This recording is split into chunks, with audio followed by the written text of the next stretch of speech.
Pardon l'OM, mes excuses l'OM. Franchement, je m'attendais à ce que vous preniez un score. J'avais prédit un 3-0 sec du Real Madrid. Mais force est de constater que vous avez joué avec les Corones, notamment Geronimo Rulli. 10 arrêts en une seule mi-temps. Et la deuxième mi-temps, il a été sur le même standing. Les gars, on le disait depuis l'année dernière, ceux qui regardaient la Ligue 1, ils savent que Rulli, c'est l'un des meilleurs gardiens de Ligue 1, si ce n'est le meilleur. Il y avait Donnarumma, il y avait Chevalier, mais Rulli, il avait sa place. Il avait sa place. Balerdi aussi, match de patron solide. Timothy Weah qui a certainement un match référence en Ligue des Champions. Pour moi, son match, il a été vraiment intéressant. Il a marqué, il a eu des occasions, il a provoqué, il a joué de sa vitesse. On vous le rappelle, c'était le grand Real Madrid à l'extérieur que vous êtes parti affronter. Sachant que vous avez fait faire des choses à des joueurs, normalement Carvajal, c'est lui qui provoque l'adversaire et qui les fait sortir de leur match. Mais là, vous l'avez fait sortir de son match. Parce que vous étiez tellement au niveau du rendez-vous qu'ils ont commencé tout simplement à trembler. Ils ne savaient pas comment s'y prendre parce qu'ils n'étaient pas prêts à ça. Et quand on voit la manière dont vous avez perdu avec un penalty pour moi, mais inexistant, inacceptable, l'OM ne peut que être fier de leur prestation. Merci d'avoir porté haut les couleurs déjà de votre ville, de votre club et de la Ligue 1. Parce qu'on le rappelle, les clubs français représentent un pays, la France, et on doit montrer qu'on n'est pas des petits. Inquiétant. Les amis, c'est inquiétant. Le Real s'impose 2-1 face à l'OM, mais de justesse, de très très grande justesse. Grâce à 2 pénaltys, ils étaient à 10 contre 11 pendant les 15 dernières minutes. Alors oui, il est peut-être encore trop tôt pour parler de la patte de Xabi Alonso, mais très clairement, moi ce que j'ai vu ce soir, c'est très inquiétant. Au début, on a vu une équipe qui a poussé, bon évidemment Marseille, la pression et tout, mais dès que les Marseillais se sont détendus, ça a été très compliqué pour le Real Madrid. Et moi, ce qui m'a le plus choqué, c'est les espaces qu'il y avait dans le dos des milieux de terrain madrilènes. Les Marseillais, ils ont joué avec des boulevards dans le dos des milieux madrilènes. Mais ça, tu peux pas. T'es le Real Madrid, demain tu joues Barcelone, tu joues Liverpool, tu joues des équipes comme ça, même City, avec des espaces comme ça dans le dos, il y a un vrai problème.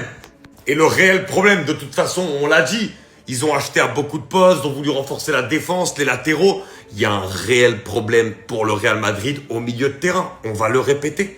Il y a un réel problème dans ce secteur-là. Et honnêtement, quand Marseille a commencé à prendre confiance, s'il n'y a pas les 2 pénaltys, Madrid ne marque pas dans le jeu. Et sans manquer de respect à l'OM, mais que Madrid ne marque pas dans le jeu contre un OM qui en plus a beaucoup de nouveaux joueurs, est en train de se découvrir, etc. Bah excusez-moi de dire que c'est pas bon. C'est pas bon et il va falloir très vite se bouger pour le Real Madrid parce qu'il y a des grosses échéances qui vont arriver, des gros matchs en Ligue des Champions, un gros match contre l'Atlético Madrid bientôt aussi. Attention. On a gagné aujourd'hui, mais c'est vrai qu'on méritait pas. Mais je m'en fous! Je m'en fous!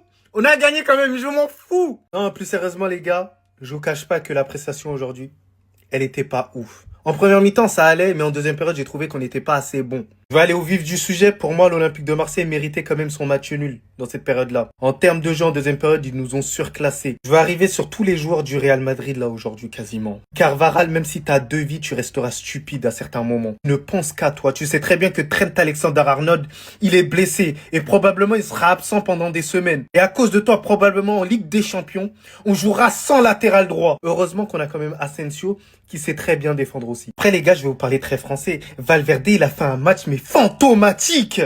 Il était ABS. Sous le système de Xabi Alonso, j'arrive pas à le voir. J'arrive pas à le voir et j'ai l'impression qu'avoir Tchouaméni et Valverde, ça ne sert à rien. Arda Güler, qui n'a pas été bon aussi dans ce match-là, j'ai pas peur de le dire. Il a fait énormément de pertes de balles, alors qu'il doit être propre techniquement. C'est quand même sa force. Pas assez de relation avec Kylian Mbappé, qui a été esselé devant. Militao, qui a été catastrophique dans ce match-là, sur quasiment toutes les interventions. Et les gars, sincèrement, on a raté tellement d'occasions. Et c'est inadmissible, inadmissible. On a marqué 2 buts sur penalty. 2 buts seulement sur penalty. Je vais tout casser. Si on est reparti pour la même chose, faut nous dire Mbappé qui marque son 50e but avec le Real Madrid, pratiquement la seule satisfaction du match, égalant d'ailleurs Zizou, en ayant inscrit cela en moins de 2 saisons. Il faut les mettre, hein, mais cela reste 2 buts sur penalty. Je suis turc, hein. Vous savez comment je mène sa propagande. Lorsque viennent les grands matchs, je n'arrive plus à le reconnaître. Vous savez pas comment ça me pèse sur le cœur de dire ça. Alors je veux bien comprendre qu'on a eu un Rulli des grands soirs. 10 arrêts en une mi-temps, avant lui en Ligue des Champions, personne n'avait réalisé ça. Bien qu'il a été aidé par ce genre de cadeau de la part de Mastantuono, bon aujourd'hui, mais insuffisant au final. Surtout quand Kylian Mbappé t'offre de tels cadeaux. T'as obtenu un penalty, Psartek. Pour moi, c'est pas assez. Ton dernier but remonte au 4 mars 2025. On peut te faire une petite concurrence avec Vinicius, une concurrence saine sur le côté gauche. Mais là, c'est insuffisant. Là, c'est pas assez. Kylian ne peut pas tout faire dans ce club. Et ça, hein, franchement, vaut mieux pas que j'en parle. La désillusion totale, on en vient à être frustré, à craquer. Encore une fois, sans manquer de respect aux Marseillais, contre les Marseillais, chez nous, au Bernabéu, comme s'il n'avait pas 6 Ligues des Champions, comme s'il n'avait pas d'expérience. Ce manque de sang-froid, on pouvait perdre après ça. Franchement, j'ai trop la haine de notre niveau. J'ai trop la haine de notre niveau.